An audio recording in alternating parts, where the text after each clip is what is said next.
내가 여호와를 항상 송축하며 내 입술로 항상 주를 찬양하리이다. 내 영혼이 여호와를 자랑하리니 곤고한 자들이 이를 듣고 기뻐하리로다. 나와 함께 여호와를 광대하시다 하며 함께 그의 이름을 높이세. 내가 여호와께 간구하매 내게 응답하시고 내 모든 두려움에서 나를 건지셨도다. 그들이 주를 앙망하고 광채를 내었으니 그들의 얼굴은 부끄럽지 아니하리로다. 이 곤고한 자가 부르짖음에 여호와께서 들으시고 그의 모든 환난에서 구원하셨도다. 여호와의 천사가 주를 경외하는 자를 둘러 진치고 그들을 건지시는도다. 너희는 여호와의 선하심을 맛보아할지어다. 그에게 피하는 자는 복이 있도다. 너희 성도들아 여호와를 경외하라. 그를 경외하는 자에게는 부족함이 없도다. 젊은 사자는 궁핍하여 줄일지라도 여호와를 찾는 자는 모든 좋은 곳에 부족함이 없으리로다. 아멘. 앉으시기 바랍니다. 우리 기도하도록 하겠습니다. 하나님 아버지, 참으로 감사합니다. 하나님께서 저희들을 사랑하시고 또 하나님께서 저희들을 인도하시고 또 하나님께서 저희들은 제 갈 길로 갈 때가 많지만 항상 저희를 찾아주시고 되돌려 주시고 또 특별히 하나님을 예배하는 가운데 우리가 회복케 하시고 또 소생케 하심을 감사합니다. 이 시간 오늘 예배를 통해서 우리의 마음이 다시 한번 소생할 수 있도록 하나님 은혜 베풀어 주시옵소서.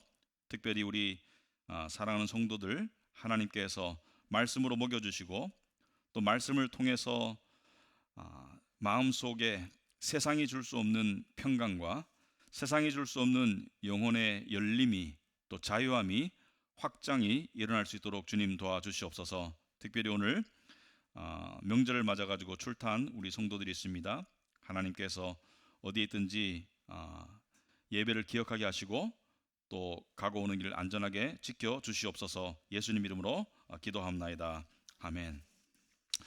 네, 이제 아까 말씀드렸듯이 구정 연휴가 시작됐죠, 그죠? 이 명절이란 말이죠, 명절. 기념일이 아니라 기념일은 뭐 슬픈 날도 있을 수 있습니다, 현충일 같은 건데 명절은 사실 기쁨과 감사의 절기가 명절이죠, 그죠? 사람들이 덕담을 나누고 기뻐하고 또 감사하고 우리나라의 대표적인 명절이 구정, 새해를 시작하기 때문에 소망으로 활기차게 시작하기를 원하고 또 추석 같은 경우는 이제 추수의 풍요함 이렇게 이제 기쁨을 나누는 그런 게 명절인데 각 나라마다 다 있죠, 그죠? 미국은 추수감사절 또는 크리스마스 또 이스라엘 같은 경우는 6월절, 그죠? 대단히 기쁜 날이라 가지고 일주일 동안 수십만 마리의 양을 잡으면서 축제를 하는 게 6월절인데 이 인생에 이 고난도 있고 슬픔도 있고 그렇지만은 기쁨도 있고 감사도 있죠, 그죠?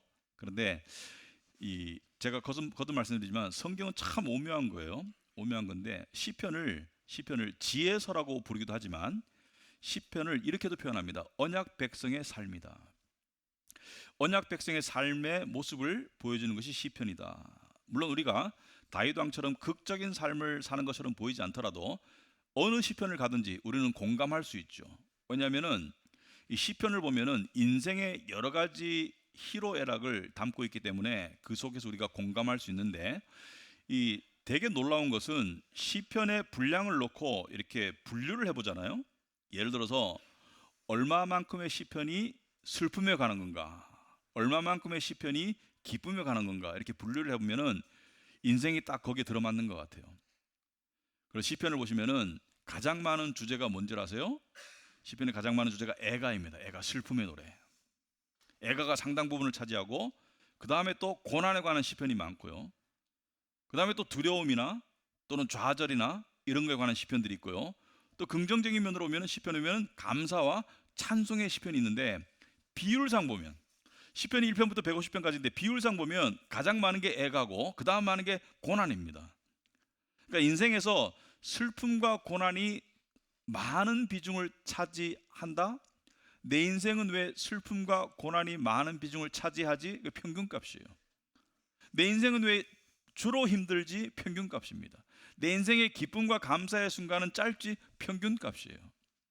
그런데 놀랍게도 시편이 하나님의 언약 백성의 삶을 보여준다면 시편 1편은 어떻게 시작합니까? 말씀으로 시작하죠, 그죠?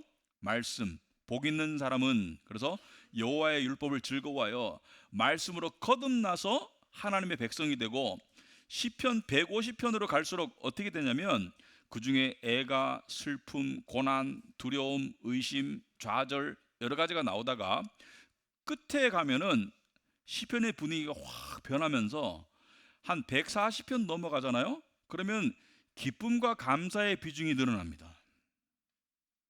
비록 인생에 힘듦이 있지만은 기쁨과 감사의 비중이 늘어나다가 마지막 클라이맥스로 가면은 146편부터 150편까지 5편의 시편은 할렐루야 시편이라고 그래요. 왜냐하면은 시작 자체가 할렐루야로 시작합니다. 할렐루야. 근데 거기에 보면은 아무런 슬픔이나 고난이 없이 그냥 할렐루야, 하나님께 감사합니다, 여호와를 찬송합니다, 그걸로 가득 차 있어요. 그 뭐냐면은 우리 하나님의 언약 백성의 삶의 마지막이 그렇다는 거예요. 결말이 그렇다는 거예요. 하나님의 언약 백성의 최후가 그렇다는 거예요. 그래서 세상에 살면서 사람을 힘들게 하는 것은 현재가 아니고 미래에 대한 기대입니다. 미래가 이게 좀 불확실하고 불안하면 현재가 안 좋아요. 그러나 미래가 밝음이 확실한 기대가 있으면 현재도 밝아요. 현재의 고생이 되더라도 내가 맞이할 미래는 밝은 미래야, 확실히 밝을 거야, 이것만 있으면 현재의 고통은 견딜 수 있습니다. 근데 여러분이 하나님의 백성이라면 우리의 미래는 더할 수 없이 밝아요. 왜냐하면 우리의 미래는 할렐루야로 끝납니다. 어떤 사람들이 이렇게 말합니다. 그런데 나는 죄도 많고 허물도 많고 안 좋은 기억도 많아. 과연 미래가 밝을까? 하나님 앞에 내 인생이 밝을까? 이렇게 막연하게 심적 부담을 느끼는 성도들이 꽤 있습니다. 하나님 앞에 부족하고 하나님 앞에 정말 못된 짓도 했는데 참 하나님 앞에서 밝을까? 여러분, 그 성경에서 우리 성도들을 비유할 때 여러 가지 비유가 있습니다. 뭐 양이다, 뭐 자녀다, 여러 가지 비유가 있는데 그 중에 하나가 산돌이죠, 그죠? 산돌, living stones, 살아있는 돌이다. 그래서 우리를 가지고 하나님께서 하나님이 거하시는 뭘로 만들어가요? 성전으로 만들어 가신다. 예수님이 모퉁이 돌이 되시고 주춧돌이 되시고, 모퉁이라는 게 옆 모퉁이에 있어서 하찮다는 뜻이 아니라 기준이 된다, 반석이 된다, 그런 뜻입니다. 코너스톤. 그러니까 예수님을 중심으로 우리가 성전으로 치어져 간다. 우리는 하나님이 거하시는 집이다라는 표현이 있습니다. 하나님의 영이 거하시는 집이다. 여러분, 건축을 한번 생각해 보세요. 건축. 여러분이 집을 지을 때 또는 건물을 지을 때, 건축이 한참 이루어질 때 건축 현장에 가보면 뭐가 있습니까? 건축 자재가, 쓰레기가 막 너부러져 있지, 그죠? 무질서하게 막 건축 쓰고 남은 뭐 나무, 철근, 시멘트, 모래, 그 다음에 먼지, 이런 게 널브러져 있고요. 그 안에는 또 인부들이 피담한 담배꽁초, 음식 쓰레기, 하여튼 그 안에는 더러운 거 투성이에요. 그런데 그 더러움 속에서 건축물이 만들어져 간단 말이죠, 그죠? 건축물이 만들어져 가는데 더러움과 함께 있어요. 근데 건축물이 다 완성되고 난다면 어떻게 되나요? 쓰레기가 다 치워집니다. 그래서 멋지고 정말 웅장하고 아름다운 건축물만 남게 돼요. 하나님이 그렇게 하십니다. 우리 입주 전 청소라는 말이 있죠, 그죠? 건축이 완성되면은 동시에 뭐가 있냐면, 건축이 한참 진행될 때는 쓰레기가 공존하지만 완성되어 가면 인부들이 서서히 쓰레기를 치우기 시작해요. 그리고 어느 정도 건축이 완성되면 쓰레기가 거의 치워져 있고 마지막에 깔끔하게 입주 전 청소를 하면 그냥 깨끗하고 멋진 건물이 되죠. 우리가 그렇게 될 겁니다. 여러분의 삶 속에 허물과 죄가 있더라도 언젠가 하나님께서 그걸 다 말끔하게 치우시고 우리에게는 좋은 모습만 남을 거예요. 이게 하나님의 약속입니다. 믿는 자에게는 해당되지 않는, 믿지 않는 자에게만 해당되는 하나님의 정말 놀라운 약속이에요. 그래서 우리는, 그래서 지금 뭐 내 삶이 좀 힘들어요, 여러분, 평균값이에요. 지금 내 삶이 두려워요, 평균값이에요. 물론 벗어나면 좋지만 지금 내 삶이 우울해요, 저는 약도 먹고 있어요. 이런 세상에 살면서 우울한 게 꼭 예외적인 건 아닌 것 같아요. 우울할 수 있습니다. 그러나 언젠가 그 모든 것이 사라지고 여러분에게 남는 것은 감사와 찬송이다. 누구를 향한?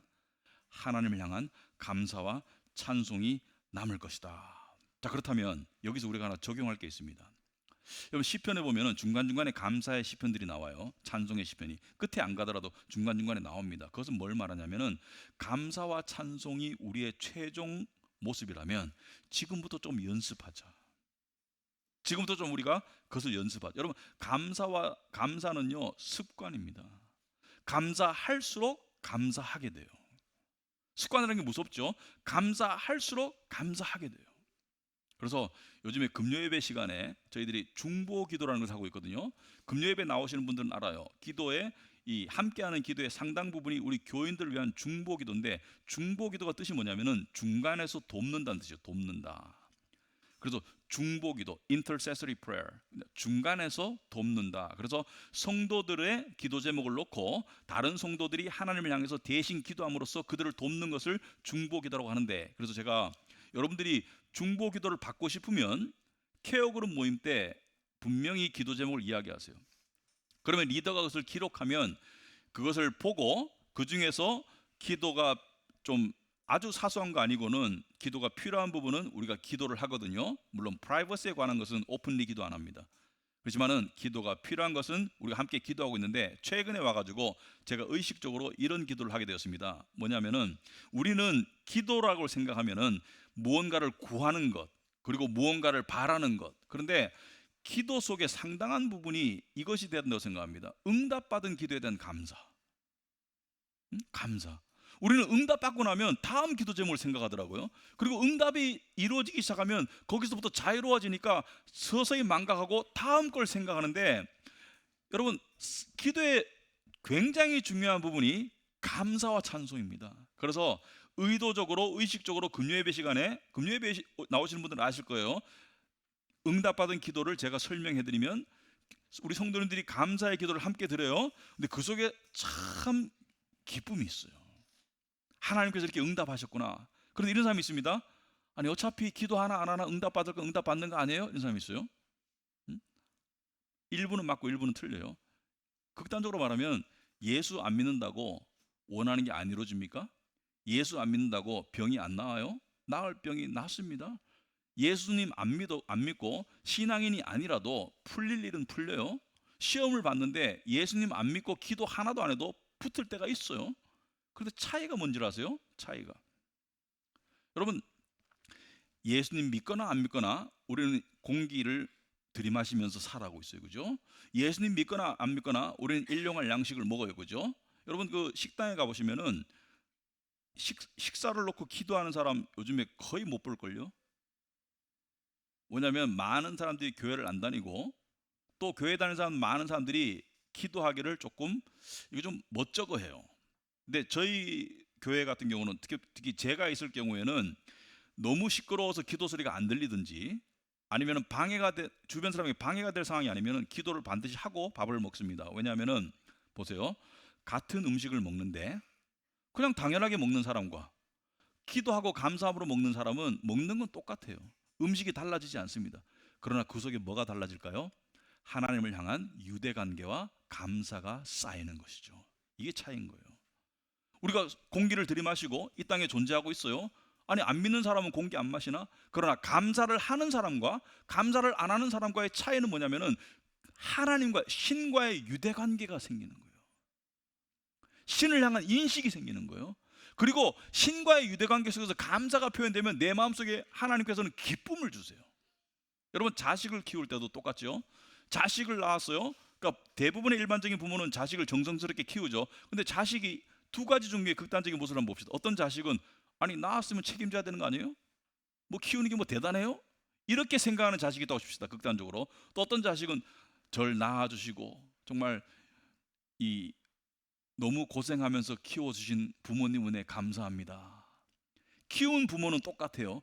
그러나 자식과 부모 간의 유대관계는 어떻게 될까요? 여러분, 그렇게 낳았으니까 책임져야 되지 않아? 이렇게 생각하는 자식의 마음과 자식의 인생과 그 자식의 심령의 상태와 저를 낳아주시고 길러주신 은혜 감사합니다라고 생각하는 그 자식의 심령 상태는 어떻게 다를까요? 완전히 다릅니다. 완전히 달라요. 겉으로 보이는 양육을 받은 모습은 같지만 그 내면에 형성된 성품과 부모님과의 유대관계와 거기에 대한 감사의 애틋함과 그리고 마음속에 있는 기쁨의 정도는 엄연히 달라요. 그죠? 그래서 기도를 해야 합니다. 비록 일이 이렇게 될 값이라도 기도를 통해서 응답받은 것을 아는 사람과 그냥 무작위적으로 생겼다고 생각하는 사람은 믿음이 다르고 하나님을 향한 인식이 달라요. 그래서 오늘 우리가 볼 시편은 감사의 시편 중에 하나인데, 시편 마지막에서 끌고 온 시편이 아니기 때문에 이 안에는 고난과 감사가 기도 응답이 공존하는 그런 종류의 감사인데, 자, 오늘 보시면은 이 다윗이 쓴 시편이에요. 다윗은 감사의 세 가지 요소를 이야기하고 있습니다. 첫째는 항상성을 이야기합니다. 항상. 그래서 1절에 보시면은 내가 여호와를 항상 송축하며 내 입술로 항상 주를 찬양하리다. 자, 송축하다는 게 좀 어려운 단어죠. 요즘 안 쓰죠. 이게 뭐냐면은 축복하다 이런 뜻. 축복하다. 여러분, 우리가 하나님을 뭐 물질적으로 축복할 수는 없죠. 그러나 심령으로 하나님을 축복하다, 이게 송축하다입니다. 하나님을 항상 송축하며 내 입술로 항상 주를 찬양하리다. 자, 이 말은 다윗이 이렇게 고백한 것은 다윗이 매일매일 항상 여호와를 송축하고 찬양했는가? 그렇진 않습니다. 어떤 날은 시편 51편 같은 것을 쓴 날은 죄 회개와 고백 때문에 이게 안 되었습니다. 어떤 날은 그게 안 되었어요. 그러나 여기서 항상 송축하며 항상 주를 찬양하리다, 이 말은 말씀에 보면은 나는 여호와를 항상 찬송하기를 원하는 원함의 이 마음이 들어있고요, 또 결단이 들어있습니다. 나는 하나님을 항상 송축하려고, 하나님을 항상 감사하려고, 하나님께 항상 찬양하려고 나는 그렇게 습관적으로 노력할 거야, 이런 결단이 들어있죠. 여러분, 이것이 어떻게 가능할까요? 많은 사람들은 감사와 찬양을 생각할 때 그냥 특별한 일이 일어나면 감사하지. 물론 감사하죠. 기분이 좋죠. 특별한 일이 발생했어요. 아, 나는 이렇게 생각했는데 하나님께서 이렇게 해주셨지만 그것도 나쁘지 않네, 또는 이게 더 좋네, 감사하는 마음이 들죠, 그죠? 그러나 이것이 가능하려면 일상적인 감사가 안 되고는 절대로 안 됩니다. 일상적인 감사, 무슨 말이냐면은 일어났을 때 여러분 기도하는 게 좋아요. 아침에 말씀 보고 기도하는 게 좋습니다. 근데 기도할 때 감사를 먼저 해보세요. 습관을 길러보세요. 그런데 그 감사가, 그러니까 상투적인 감사일지라도 마음을 담아서 하면 상투적인 게 아닌 거예요. 예를 들어서 하나님, 오늘도 저에게 생명을 주셔서 제가 일어나서 살아있음에 감사합니다. 많은 사람들은 아니 당연한 걸 가지고, 당연하지 않습니다. 언젠가 우리 모두는 내일이 없는 날이 올 거예요. 그렇지 않습니까? 그것이 어떤 뜻하지 않은 사고든 노화든 질병이든 언젠가 우리는 그 다음날 못 일어납니다. 언젠가 우리는 그 다음날 이 세상 사람이 아닌 날이 옵니다. 그래서 일어났을 때 창조주 하나님께 저에게 생명을 주시고 오늘을 주신 하나님 감사합니다. 오늘이라는 시간을 주신 하나님 감사합니다. 이것이 굉장히 중요해요. 일상을 감사하는 건 너무 중요합니다. 제가 20대 결혼하기 전에 20대 중반에 미군 부대 교회를 다녔는데 지금도 기억나는 사람이 있어요. 이름이 써니였어요. 써니는 흑인이었는데 지금도 기억나요. 이 사람이 되게 인상 깊었습니다. 뭐냐면 지금도 생각나요. 이 사람 뭐 표정이라든지 이 사람 제스처라든지 생각나는데, 이 사람이 이제 앞에 나와가지고, 이 사람이 집사였어요. 근데 이제 간증하고 뭐 이렇게 얘기하는 게 있는데, 이 사람 찬양 인도도 하고 이랬거든요. 근데 찬양 인도를 그냥 하는 게 아니라 중간 중간에 어떤 그런 메시지를 썼고요, 그죠? 근데 이 사람이 하는 말이 하나님께 감사합시다. Let's praise God. 하나님께 감사합시다. I thank God. 이렇게 하면서 나는 하나님께 감사합니다. 그러면서 시작하는 말이 I thank God because 하면서 제가 지금 눈이 떠 있어서 눈으로 여러분을 볼 수 있어서 감사합니다. 그래서 뭐 당연한 걸 감사하고 있는데, 제가 지금 그대로 기억나요? 제가 지금 다리가 튼튼해서 걸을 수 있음에 감사합니다. 제가 지금 입으로 하나님을 찬양할 수 있는 목소리가 있어서 감사합니다. 이렇게 감사를 하는데 처음에는 귀담아 안 들어왔는데 그 사람의 진정성이 느껴지니까 나중에 되니까 저도 감사가 생기더라고요. 아, 맞구나. 감사하구나. 정말 감사가 생기더라고요. 근데 그 사람을 제가 한 번 본 게 아니고 한 몇 년에 걸쳐서 봤거든요. 그 사람은 정말로 감사가 습관화된 사람이고, 그 사람 옆에 있으면 감사가 저절로 나오더라고요. 감사에 전염돼요.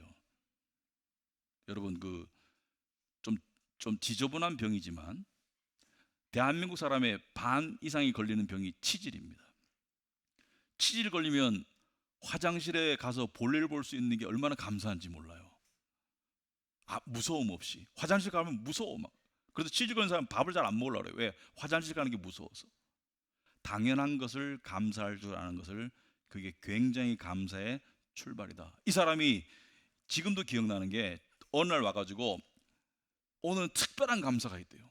그게 뭐냐면 차를 도둑 맞았대요. 그래서 내가 이게 무슨 소리지? 차를 누가 훔쳐갔대요. 근데 왜 감사하면 그 차에 성경책이 있었는데 성경책까지 훔쳐갔기 때문에 그 사람이 성경책 볼 줄도 모른다고 감사하면서 그 사람 성경책 볼 수 있도록 해달라고 기도하더라고요.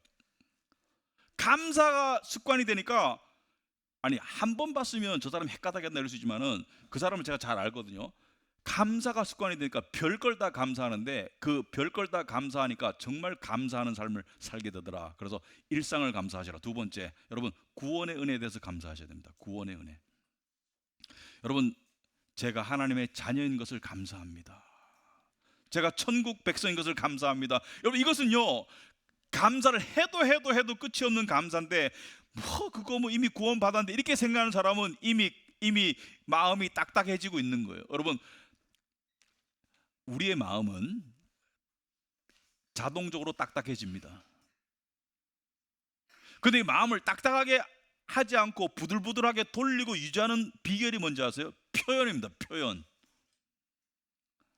여러분, 부부간에 있잖아요. 결혼했어요. 근데 경상도 남자, 요즘 안 그러시지만 대표적이에요. 여보 나 안 사랑해? 여자가 물어요. 와, 요즘 말이 없네. 옛날에 했잖아. 이잖아요. 매일매일 사랑한다고 왜 해요? 왜 해요? 여보 사랑해? 왜 해요? 그러면서 이 사랑의 마음이 살아나도록 하는 거예요. 그건 거예요. 요즘에 우리 집에 기적이 일어났어요. 제 아내가 저보고 먼저 사랑한다고 하고, 막 미치겠어 막. 갑자기 이런 일이 일어나다니. 그러면서. 뭐냐면 제가 한 20년 하니까 30년 했나 이제 거꾸로 되더라고. 감사할 일이죠, 그죠? 그래서 구원의 은혜를 감사하셔야 된다. 감사. 아침에 일어나면은 하나님 오늘도 주신 은혜 감사합니다. 그리고 저를 자녀 삼아 주신 은혜 감사합니다. 특별히 죄가 생각나도 이 몹쓸 죄인을 구원해 주신 은혜 감사합니다. 감사로 시작하시고, 세 번째는 뭐냐면은 오늘도 함께 하실 하나님을 감사하세요. 여러분, 믿음은 선제적인 선포가 필요합니다. 왜냐하면 바라는 것들이 실상이기 때문에 선제적인 선포가 필요한데, 이것은 말씀에 근거하시기 때문에 공허한 선포가 아니에요. 말씀에 하나님께서 말하죠. 내가 너와 항상 함께 하실 거라고 주님이 약속하셨죠. 내가 너와 항상 함께 할 것이다. 그러므로 오늘도 주님이 함께 하실 것이죠. 그러므로 믿음을 가지고 선제적으로 오늘도 저와 함께 하심에 감사합니다라고 기도하세요. 그렇게 하고 안 하고 큰 차이가 있을 겁니다. 하루를 살아가는데 그냥 함께 하실까 안 하실까, 함께 하시는지 모르겠네 이렇게 살아가는 거하고, 감정을 따라가면 안 돼요. 선포해야 돼요. 오늘도 함께 하심에 감사합니다라고 선포해야 됩니다. 자, 두 번째, 하나님께 감사하는 방법 중에 하나가 하나님을 자랑하는 것입니다. 하나님을 자랑하는 것. 2절에 내 영혼이 여호와를 자랑하리니 곤고한 자들이 이를 듣고 기뻐하리로다. 자, 내가 여호와를 자랑하니까 어떤 결과가 발생해요? 곤고한 자들은, 지친 자들, 영적으로 메마른 자들이 함께 힘을 얻어서 기뻐하더라. 내가 여호와를 자랑하니까. 여러분, 자랑에는 어떤 효과가 있냐면, 자랑은 기운을 북돋습니다. 자랑. 여러분이 좀 유치하지만 자기 학벌 자랑해 보세요. 그러면 이 자존감이 올라가고요. 돈 자랑해 보세요. 재산 자랑. 그러면 이렇게 자기가 불이 올라가지고, 그죠? 근데 세상 자랑은 다 뭐예요? 교만이고 죄악이에요. 그리고 헛된 자랑이고 그것은 무너집니다. 그러나 이 세상에서 자랑 아무리 해도 죄가 안 되는 게 하나님 자랑입니다. 사도 바울에서 내가 다른 건 자랑할 게 없고 예수 그리스도와 그분의 십자가를 내가 자랑한다. 그 자랑이 뭐예요? 그걸 자랑하면서 뭐가 생기는 거예요? 나에게 기운이 나는 거예요. 하나님을 자랑하는 거. 작년에 제가 그냥 암이 살짝 왔다 갔죠, 그죠? 암에 걸렸다가. 그런데 동네 그 친한 분들이 저하고 이 자전거 타는 사람들 좋아요. 교회는 하나도 안 다녀요. 근데 이제 저를 위한답시고 아유 형님 뭐 어떡해요. 그래서 나는 괜찮아. 난 하나님 믿으니까 천국 가. 근데 이 소리 한다고 그 사람들이 아 그래요라고 반응하는 사람 아무도 없습니다. 왜냐면 안 믿는 사람들 그런 거 불편하게 생각해요. 근데 저는 왜 그 말을 했냐면 저는 그 말을 왜 했냐면 저를 위해서도 하고 그 사람들을 위해서도 했습니다. 이런 상황 속에서도 그때 클리어 안 됐으니까 아미 저는 천국 간다는 것을 고백했고요. 제 마음속으로는 이 말이 그들에게 다가가길 원했고요. 그리고 저는 그 사전 작업한 거예요. 왜냐하면 올해 초청 주일달 끌고 오려고. 음, 끌고 오려고. 여러분 선제적인 감사를 선포하라. 여러분 구원은 미래, 천국은 미래의 일이지만 선제적으로 감사할 수 있죠, 그죠? 구원 받았기 때문에 선제적으로 감사할 수 있죠. 그래서 선제적으로 스스로에게 선포하라. 아침에 오늘 함께 하실 주님을 선포하고 그 다음에 하나님의 자랑을 선포해요. 자, 두 가지 이유 때문에 자랑하죠. 첫째는 하나님께서 나의 기도를 들어주시는 분이다. 나의 기도를 들어주시는 분이다. 그리고 두 번째는 하나님은 능력이 무한하신 분이다. 하나님은 든든하신 분이다. 하나님은 능력과 지혜가 뛰어나신 분이다. 여러분 자식이 부모를 교만하게 자랑하는 거 말고 우리 아버지 부자 이런 거 말고 있잖아요. 나는 우리 부모님이 존경스러워. 왜냐하면 그분들이 너무 나에게는 롤모델이 돼. 이런 말을 자식이 할 때 부모가 어떨까요? 응? 부모 어떨까요? 어떤 미국의 어떤 그 나이 많은 분이 자기가 이제 그 생일날 받은 최고의 찬사가 이거였대요. 자식으로부터 선물이 아니라 나는 아빠가 자랑스러워요. 그 자식의 진심 어린 말 한마디가 자신의 평생의 시름을 싹 씻어주더라. 여러분 하나님을 우리가 그렇게 자랑할 때 하나님께 영광 돌림이 됩니다. 저는 하나님이 자랑스러워요. 하나님의 위대하심이, 하나님의 신실하심이, 하나님의 사랑이, 하나님의 은혜가 자랑스러워요. 그럼 세 번째 연결되지만 하나님의 위대하심을 통해서 그분을 높이는 것이 감사와 찬송이다. 3절 오시면은 나와 함께 여호와를 광대하시다 하며 함께 그의 이름을 높이세. 나와 함께 여호와를 광대하시다 하며 함께 그의 이름을 높이세. 이게 하나님을 감사하고 찬송드리는 가장 좋은 방법 중에 하나인데 여기서 보면은 나와 함께라는 말 있죠. 함께 이건 공예배를 얘기합니다. 공예배. 여러분 공예배 속에서 우리가 어떻게 해요? 하나님께 기도하고 특별히 찬양 올리면서 하나님께 감사와 하나님의 크심과 하나님의 위대하심을 함께 선포하죠. 그죠? 그때 하나님께서 우리에게 임재하세요. 여러분 인간의 영혼이 정말 확장되고 정말 치사하지 않은 꺼리낌 없는 기쁨으로 차오를 때는 하나님의 위대하심을 내가 고백하고 하나님을 높여드릴 때 우리가 함께 올라가요.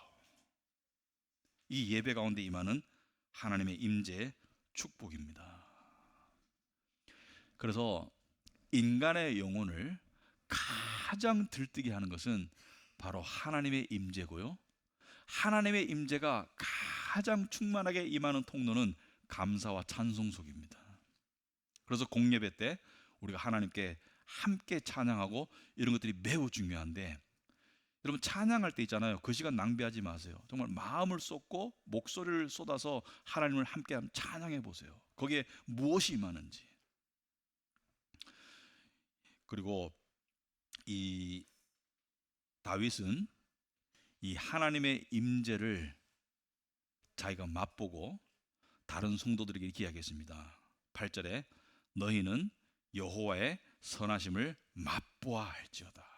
그에게 피하는 자는 복이 있도다. 여호와의 선하심을 맛보고 알아라. 이거는 지식으로 알아라는 게 아니에요. 이것은 체험으로 알아라는 거예요. 이 체험이라는 것은 어떤 기도 응답의 체험도 체험이지만 이 체험이라는 것은 하나님께 감사와 찬송을 드리는 가운데 내 영이 하나님을 체험하는 것을 말하는 거예요. 내 영이 하나님의 임재를 체험하는 것을 말하는 거예요. 내 영이 하나님의 임재를 체험하는 가장 귀중한 통로 중에 하나가 바로 감사와 찬송입니다. 여러분 운전할 때 있죠. 또는 지하철을 탈 때 있을 거고요. 그럴 때 요즘은 좋잖아요. 운전할 때는 스피커 키면 되고 지하철에는 이어플러그 꽂으면 되잖아요, 그죠? 그럴 때 여러분이 이 찬양 중에 정말 성경적이고 좋은 찬양을 계속 들으면서 영혼이 하나님께 감사의 모드로 한번 들어가 보세요. 거기가 천국입니다. 거기가 천국이에요. 그래서 감사가 습관이거든요. 저는 제가 좋아하는 찬양이 한 몇 개 있어요. 유튜브에 보면은 다 제목이 떠 있어요.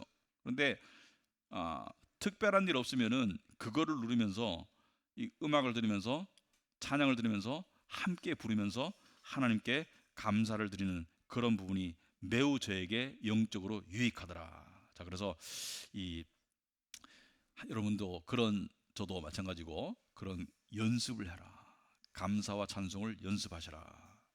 근데 요즘 사람들이 제일 안 되는 게 감사거든요. 요즘 사람들이 불만이 많아요. 근데 불만이 왜 많냐면 욕심 때문이에요. 성경적으로 봤을 때 나는 욕심은 없는데, 그렇게 욕심은 없는데 불만이야. 아니요. 성경적으로 봐서는 욕심 때문이에요. 왜냐하면 객관적으로 봅시다. 객관적으로 우리가 죄인인 것을 인정하시죠? 죄인이 받아야 될 마땅한 대접이 뭡니까? 죽음, 사망이에요. 죄인이 받아야 될 마땅한 대접은 지옥의 고통입니다. 그런데 하나님께서 우리를 용서하시고 우리가 살도록 해주시고 우리가 세상에서 고통과 고난이 있지만은 우리의 필요를 공급해 주시고, 그러므로 내 기준을 낮추면 감사가 돼요. 근데 요즘 사람들이 기준이 너무 높아요. 기준이 높다는 것은 자기를 과대평가하고 있어요. 대부분 사람들이 자기를 나는 이런 대접 받을 사람이 아니야, 나는 더 나은 대접을 받아야 돼, 이렇게 생각하고 있다고. 기준을 성경적으로 낮추세요. 너무 기대치가 높아요. 그래서 그것은 자기 비하가 아닙니다. 제자리를 찾아가세요. 죄인의 자리를 찾아가세요.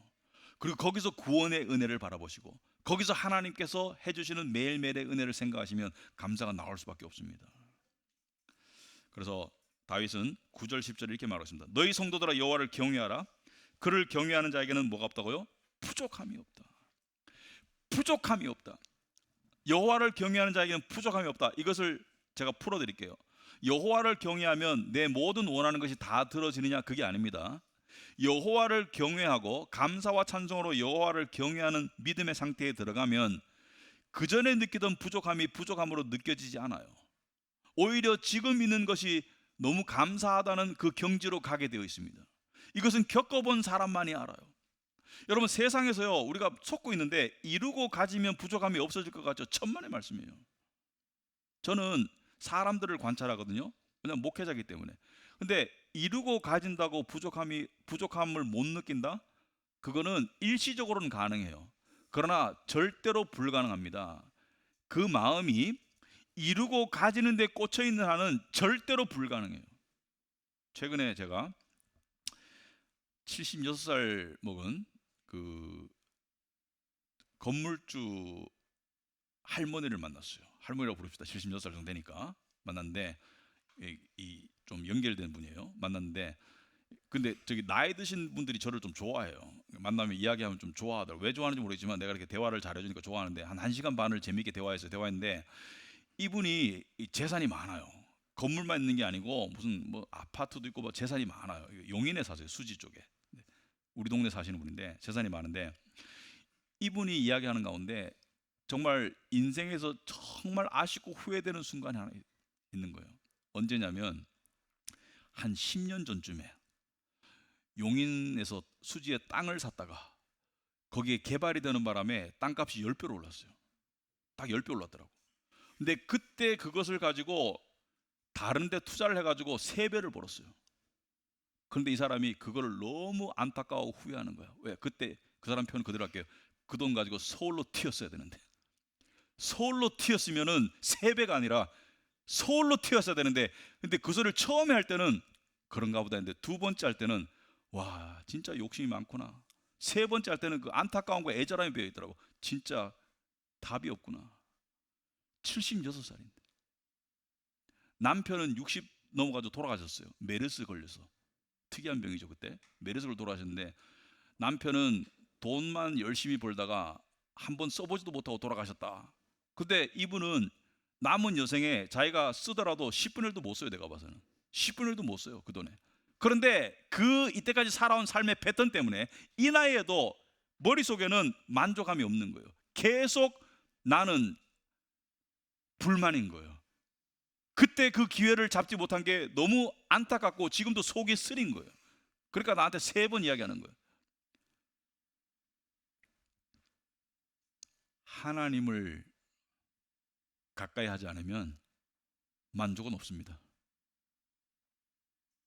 근데 하나님을 가까이 하잖아요. 그럼 현재 상황이 최적 상황이 돼요. 놀랍게도. 되게 어려운 경지인데 하나님을 가까이 하면 현재 상황이 최적 상황이 됩니다. 그전에는 이것 때문에 너무 힘들다고 생각했던 부분이 하나님을 가까이 하고 나니까 그 힘듦이 스르륵 사라지고, 여러분 그 종기가 났을 때 스트레스를 받잖아요. 그럼 종기가 막 부어오르죠. 그렇습니다. 어떤 종기는 막 부어올라요. 근데 마음을 평온하게 하면 종기도 가라앉아요. 똑같은 원리입니다. 여러분 인생에 종기같이 여러분을 괴롭히는 어떤 부분이 있을 때 하나님을 가까이 하잖아요. 그러니까 아픔이 스르륵 줄어듭니다. 그래서 여호와를 경외하는 자에게는 부족함이 없다라고 이야기하는 거예요. 젊은 사자는 10절에 궁핍하여 줄일지라도, 자, 사자는 가장 강한 동물이고 그래서 젊어요. 그러니까 얼마나 능력이 있겠어요. 근데 젊은 사자는 궁핍하여 줄일지라도 여호와를 찾는 자는 모든 좋은 곳에 부족함이 없으리로다. 모든 좋은 곳에 부족함이 없는데 내가 봤을 때는 나는 부족함이 너무 많아 라는 것은 부족해서가 아니라 여호와를 경외함에 이르지 못한 것이 정답입니다. 하나님이 항상 옳아요. 그러므로 하나님을 가까이 하는 노력 속에 나의 삶에 만족이 들어오고요, 하나님을 가까이 하는 길 중에 하나가 둘 다를 얻을 수 있는, 하나님을 가까이 하고 만족을 얻을 수 있는 길이 바로 감사와 찬송입니다. 연습해야 돼요. 연습해야 돼요.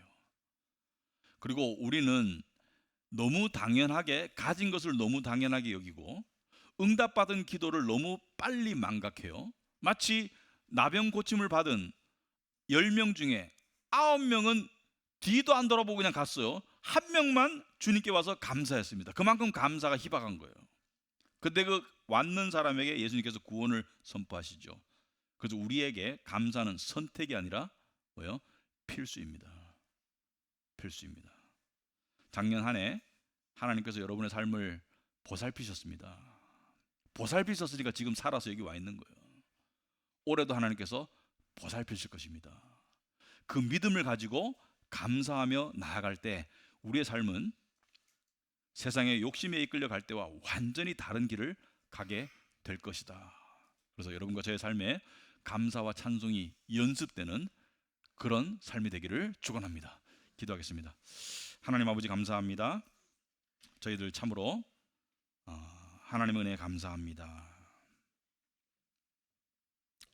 저희들의 욕심 때문에, 또 어떤 계획 때문에, 또 남과의 비교 때문에 우리가 불만이나 불안에 빠질 때가 많음을 고백합니다.